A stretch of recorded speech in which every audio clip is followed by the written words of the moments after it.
Ici, je vous montre comment vous servir de la section clavardage, qui est le chat avec tout votre groupe classe, puis comment envoyer du feedback ou de la rétroaction de façon individuelle à un de vos élèves de façon privée par rapport au travail qu'il a fait.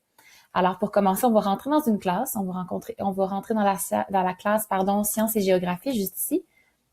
Donc, vous voyez l'ensemble des élèves de ma classe. J'en ai 6 pour le moment, puis j'en ai seulement une qui est connectée, puis qui a l'air de travailler sur ce projet-ci en particulier. Alors, ce que je vais faire, c'est que je vais ouvrir le clavardage.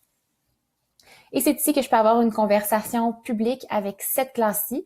Alors, les 6 élèves de ma classe vont pouvoir voir ce que je leur écris ici, puis eux aussi vont pouvoir participer à la discussion. Alors, c'est ici que je vais pouvoir leur envoyer un message. C'est des messages plutôt d'ordre général, vu qu'on s'adresse à tout le monde.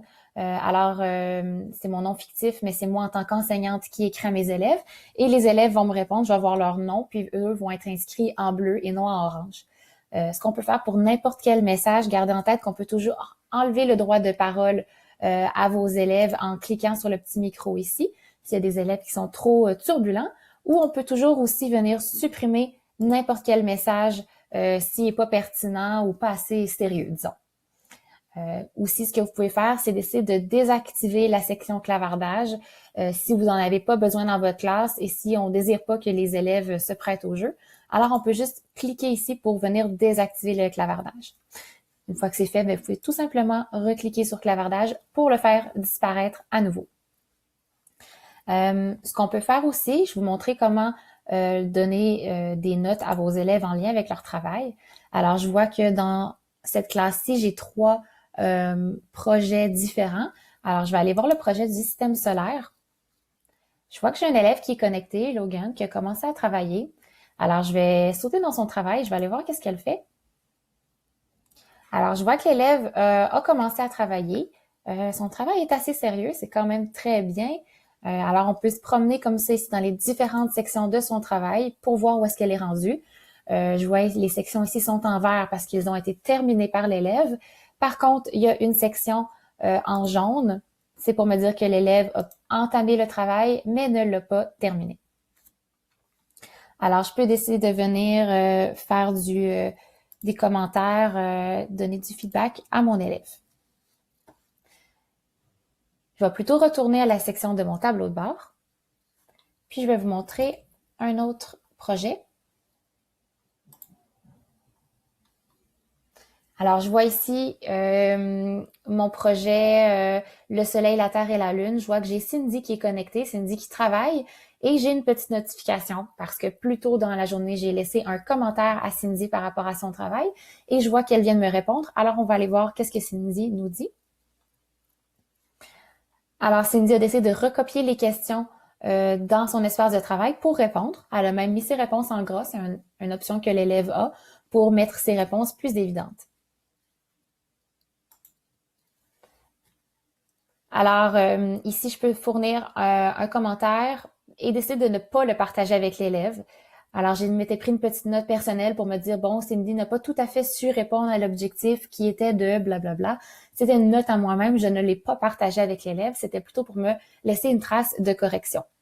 Ce que j'ai fait, par contre, ici, c'est que j'ai écrit un commentaire et je l'ai partagé avec mon élève.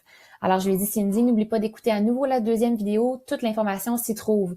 Alors, Cindy me dit, d'accord, je vais regarder la vidéo et ça, c'est le nouveau message qu'elle m'a envoyé. Alors, quand je clique ici sur voir l'aperçu de la révision, je peux voir qu'est-ce que l'élève a ajouté comme information à son travail depuis son dernier commentaire en comparaison avec ce qu'il y avait au début. Donc, c'est très intéressant à ce niveau-là. Si je retourne dans le tableau de bord, je suis dans l'aperçu de ma classe.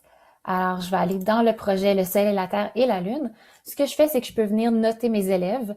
Alors, je peux leur donner une note pour l'ensemble du travail ou je peux leur donner une note reliée à chaque tâche. Alors, ce que je fais ici, c'est que je vais cliquer sur le petit crayon pour venir décider sur combien je mets ma tâche. Alors, ça peut être une tâche sur 100, sur 5, sur 3, sur 10 points. À vous de décider. Dans ce cas-ci, je vais en faire des tâches sur 10, puis je vais décider de venir le faire comme ça pour l'ensemble de mon projet. Alors, quand c'est terminé, ce qu'on fait, c'est qu'on peut retourner voir le travail de l'élève en cliquant dessus. Puis là, je vois que la modification a été faite. La tâche est maintenant sur 10. Fait que c'est ici que je peux attribuer une cote à mon élève en fonction du travail qui a été fait. Alors, je peux lui donner, disons, une note de 8 sur 10. Et si je retourne dans mon tableau de bord et que je choisis le projet Le Soleil, la Terre et la Lune, je peux voir les notes et je peux voir maintenant que j'ai attribué une note de 8 à Cindy pour sa première tâche uniquement. Alors voilà, c'est comme ça qu'on peut suivre le travail d'un élève en individuel, lui donner de la rétroaction, lui donner ses notes ou clavarder avec toute la classe.